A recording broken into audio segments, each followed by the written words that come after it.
तर नाशिकच्या ग्रामीण भागात शाळकरी विद्यार्थ्यांचा जीवघेणा प्रवास पाहायला मिळतोय। जीपवरती बसून विद्यार्थ्यांची ने-आण करतानाचा व्हिडिओ सोशल मीडियावरती व्हायरल झालाय। गिरणारे ते धोंडेगाव या मार्गावरची ही दृश्य आहेत, जी मोबाईल कॅमेऱ्यामध्ये कैद केलेली आहेत एका प्रवाशानं।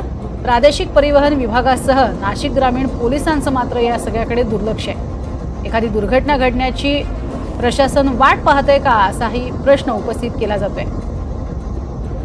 खरं तर जीपवरती चढून बसणं, बोनेटवरती बसणं ही गोष्ट ही सर्रास होते, कारण गाड्यांची यातायात कमी आहे, गाड्या कमी आहेत, वारंवारिता सुद्धा बरेचदा कमी असते।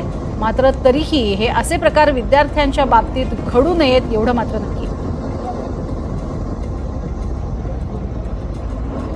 सगळी लहान मुलं आहेत, अल्पवयीन मुलं आहेत, जी शाळेला जाण्यासाठी अशा पद्धतीने या गाडीचा आधार घेत आहेत।